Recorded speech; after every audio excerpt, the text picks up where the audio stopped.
I'm seeing on his computer. This is a form we always people worship and work with in so many ways.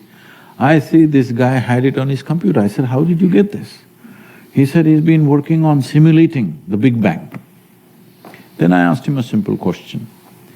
Is it possible there could have been many bangs?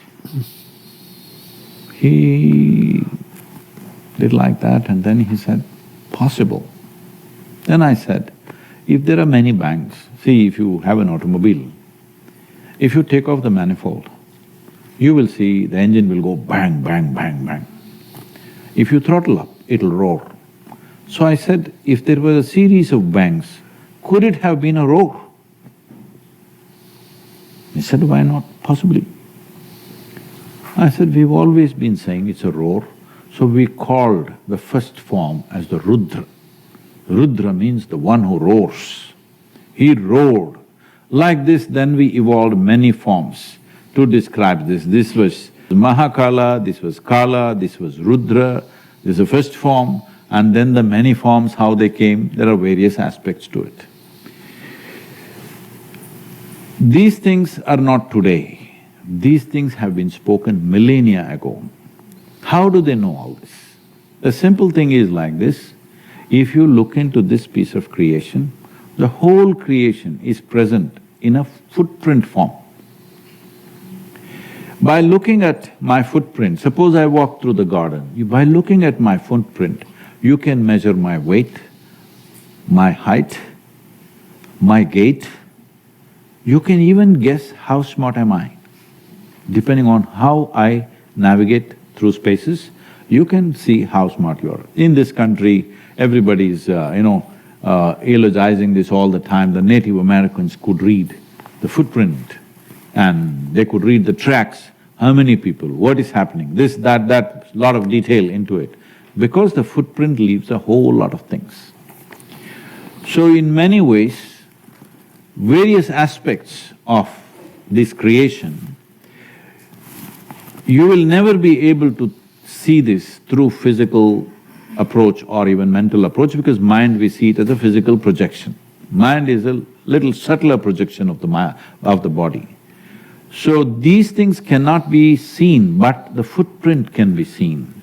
With the footprint you can know most of the things. Only thing you cannot know is, what is my nature, you cannot know. But you can figure out, if I walk through, let's say, a difficult terrain, you can easily figure out how smart I am. You can figure out what is my thinking. People do this. Looking at the animal footprints, I do this myself. Looking at the footprint, I know where it is going, is it hungry, is it not hungry, is it hunting, is it just walking around? I've survived in the jungles because I see these things very clearly. So looking at the footprint of creation, if you have lot of these numbers, which I don't have no numbers in my head, only number I have is this one. Or sometimes it becomes like this. I don't have any other numbers.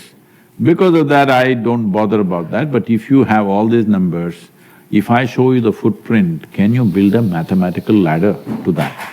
If you build that, we can say scientists are seeing something that their eyes or their telescopes cannot see.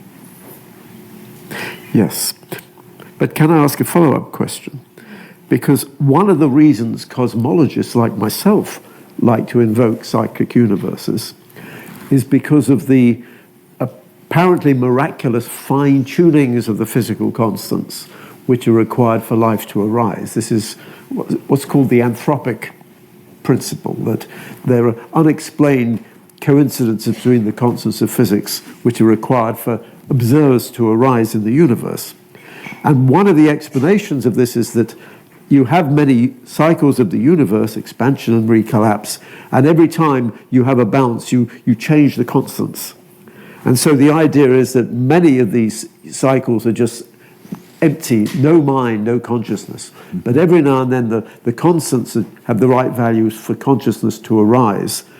And so one reason you invoke cycles of the universe is that means occasionally you are going to be in a universe, well, you have to be in one of the cycles which is suitable for life. So this is one example of the multiverse. Does that tie in at all with the reason Yes, for having very 84? much.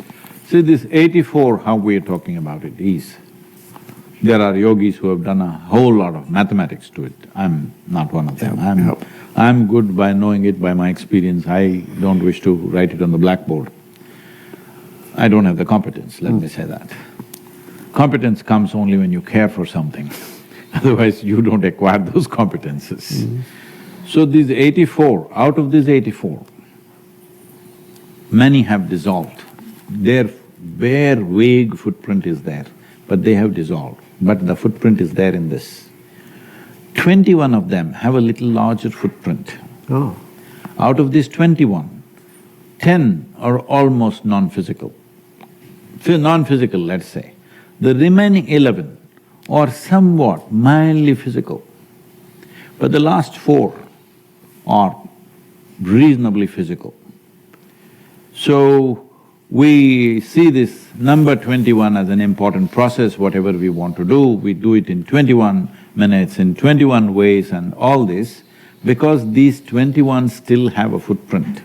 If you want to rise beyond your physicality, absolutely, you have to rise beyond all the 21. But you don't have to bother about those things, because if you rise above the physical nature, not just in terms of physical body, but even the information is physical. All information that you carry, which makes you you, whether dead or alive, it still makes you you, that one, we want to rise beyond that. So that imprint carries all this, and out of the 84, 21 are still manifest in different levels of, for lack of words, I'm saying transience, from almost non-existent. Others below 21, they're completely gone, but their footprint is still there. They don't have any influence or impact, their qualities are not imprinted in us. But these 21 qualities are there in us. How many more will happen?